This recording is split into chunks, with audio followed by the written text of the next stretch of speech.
ये हमारा है बैंक से यानी कि चेक से रिलेटेड गुड्स का सेल।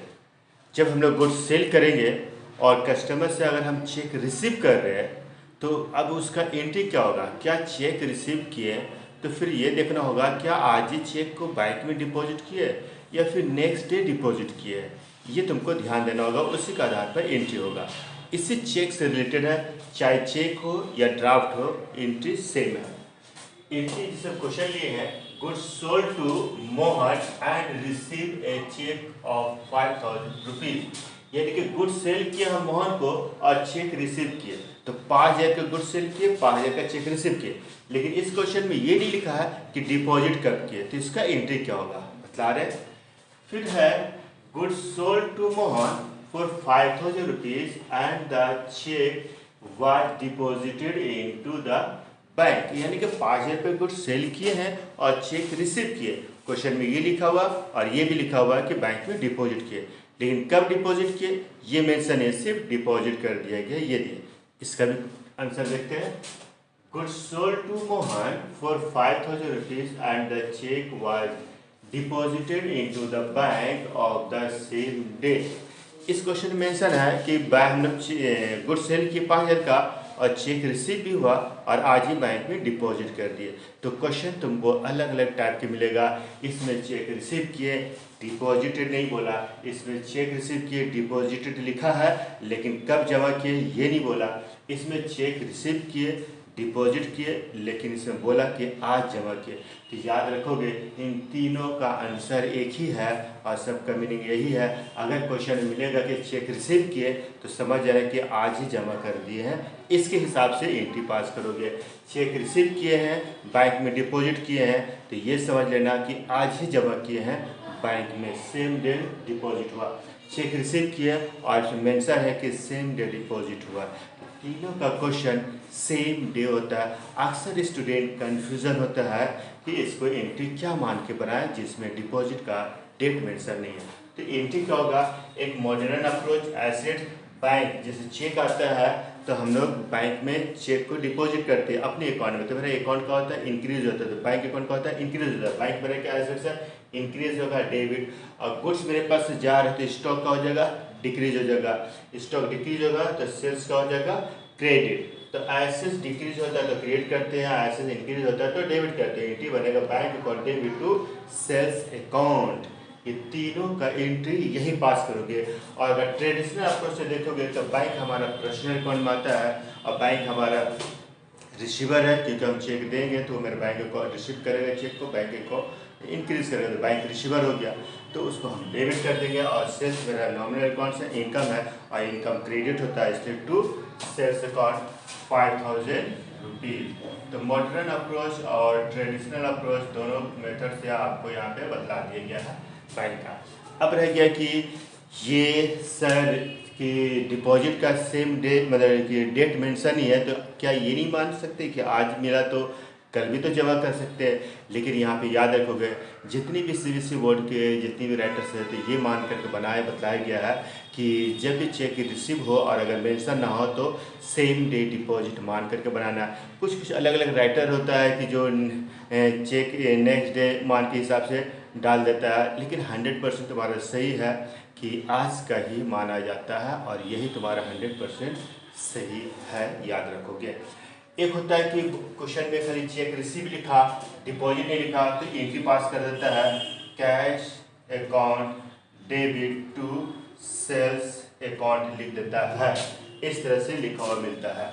यानी कि यहाँ पर एक कैश ये मान लेता है कि चेक तो मिल ही गया है तो कैश तो आ ही जाएगा, इसलिए कैश टू सेल्स मान लेता है। लेकिन एक्चुअल में देखा जाए तो यही होता है क्योंकि चेक हम लोग बैंक में जमा करते हैं और बैंक चेक मेरा खाता में अकाउंट में मेरा डिपॉजिट हो जाता है और बैंक अकाउंट मेरा इंक्रीज हो जाता है, इसलिए एंट्री बैंक टू सेल्स लिखोगे, कैश टू सेल्स नहीं लिखोगे। अगर तो तुमको ये भी समझना हो कि सर बैंक डेबिट कैसे हुआ जब चेक रिसीव किए, तो देखो कैसे हुआ, इसका भी आपको हम सिखा रहे हैं। नोट ध्यान दोगे, वर्किंग नोट से समझो। दो एंट्री से एक एंट्री बनता है। पहले चेक रिसीव किए, चेक रिसीव, चेक रिसीव का एंट्री होता है cheque in hand account debit to sales account. मेरे पास पहले चेक आया, उसके बाद जमा करेंगे। तो जब हम चेक रिसीव किए उसका एंट्री होता है cheque in hand account debit to sales. उसके बाद चेक को फिर हम ले जा करके डिपॉजिट कर रहे हैं, तो डिपॉजिट का एंट्री क्या होगा? मेरे पास से चेक जा रहा है, अब बैंक रिसीवर है, तो bank account debit to cheque in hand account 5,000, 5,000, 5,000 और 5,000। ये दो एंट्री से एक फाइनल एंट्री ये कंप्लीट होता है। पहले चेक आता है तो मेरे पास चेक आ रहा है, तो आने वाला डेबिट होता है cheque in hand account debit to sales. Goods sale किए, गुड्स चला गया, इनकम हो गया। फिर जो चेक आया उसको हम बैंक में क्या किया? डिपॉजिट कर दिया। डिपॉजिट करने का होगा, मेरे पास चेक जा रहा है, बैंक रिसीवर है, तो bank account debit to cheque in hand. ये दो एंट्री से ये बनता है। तो फाइनल एंट्री हम लोग को यही लिखने के लिए सिखाता है। तो दो एंट्री से एक एंट्री कैसे बना? देखो यहाँ पे cheque in hand account debit में है और यहाँ चेक इन हैंड क्रेडिट में है, तो डेबिट और क्रेडिट दोनों कैंसिल हो गया, तो टू में सेल्स बच गया और डेबिट में बैंक बच गया, तो बैंक अकाउंट डेबिट और टू सेल्स टू सेल्स। ये दो से फाइनल एंट्री ये पास किया गया है।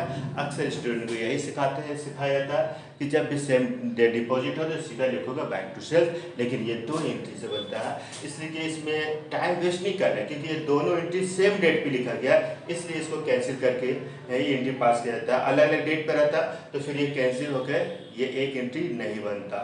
सेम डे है, आज के दिन है, इसलिए इसको करेक्शन करके एक कंपोनेंट यहाँ पे पास कर दिया जाता है bank account debit to sales. Cancel करने के बाद ये भी वही होता है। तो आपको समझ में आ गया होगा ये फंडा कि कैसे यहाँ पर ही हमारा एंट्री बना बैंक टू सेल्स, ये दो से बनता है करेक्शन करने के बाद। इसी तरह से आपको नेक्स्ट डे डिपॉजिट का हम बतला रहे हैं आपको। सेकेंड एंट्री क्वेश्चन है, goods sold to Mohan for 5,000 rupees, for 5,000 rupees and the check was deposited into the bank next day. यानी कि चेक आज हमको मिला, आज गुड्स सेल किया और आज चेक मिला, लेकिन आज हम जमा नहीं किए, नेक्स्ट डे डिपॉजिट किए। ये क्वेश्चन में तुम्हारा मेंशन रहेगा, दिया रहेगा, उसके हिसाब से एंट्री क्या पास करोगे? सबसे पहले पास करोगे चेक रिसीव, कि चेक मेरे को आज मिला, तो cheque in hand account debit to sales account, और उसी चेक को नेक्स्ट डे हम जैसे चेक को deposit into bank next day में कर रहे हैं, तो कल होकर के जमा कर रहे हैं, तो उसका एंट्री होगा bank account debit to cheque in hand. Cheque मेरे पास से जा रहा है, इसलिए क्रेडिट हो गया, बैंक रिसीवर है इसलिए वो डेबिट हो गया यहाँ पर। अब ये दो एंट्री पास करोगे, जब भी नेक्स्ट डे रहेगा तो दो एंट्री पास करना होगा। इसको बैंक टू सेल्स मत लिखोगे, bank to sales, bank to sales मत लिखोगे कि चेक इन हैंड कट गया तो bank account debit to sales लिख रहे थे, ये तुम्हारा सही नहीं होगा। ये एंट्री पास करो जब भी नेक्स्ट डे दिया रहेगा, तो cheque in hand account debit to sales account, फिर नेक्स्ट डे डिपॉजिट करो, जिसे एक डेट मेंशन कर देते हैं। मान लीजिए कि चेक रिसीव किया हो जनवरी 1 को, तो ये एंट्री पास करूँगा। नेक्स्ट डे यानी कल जमा की हो 2 तारीख को या 3 तारीख को या 4 तारीख को, मान लेते कि जनवरी 2 तारीख को जमा कर रहा हूँ, तो ये एंट्री पास होगा।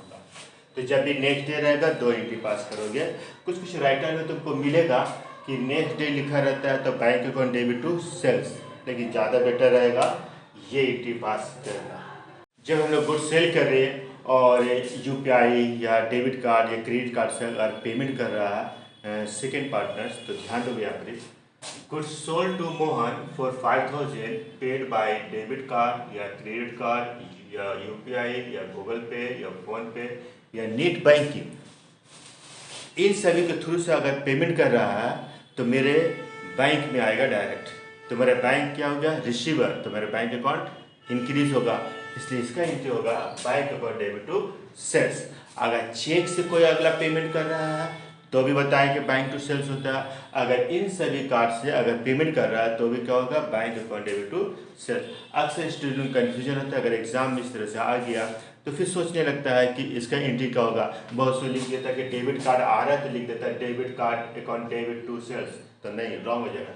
या क्रेडिट कार्ड आ रहा है, credit card account debit to sales. अभी हम लोग तुरंत डेबिट कार्ड या क्रेडिट कार्ड से पेमेंट करते हैं तो आज के दिन आज ही मेरा बैंक में पैसा आ जाता है, इसलिए इसे यहाँ पे सेम डे मान करके एंट्री पास होता है, इसलिए bank account debit to sales होता है। मेरे ख्याल से आपको समझ में आ गया होगा ये एंट्री। सबको एक साथ हम सेल्स का सारा कंडीशन में उस पर बता दिए हैं। इसी तरह से और भी अगर आपको जनरल एंट्रीज के बारे में जानना है, अलग अलग टाइप का क्वेश्चन, तो मेरे चैनल को सब्सक्राइब कीजिए और नेक्स्ट वीडियो में फिर आपको हम क्वेश्चन बताएंगे। Thank you.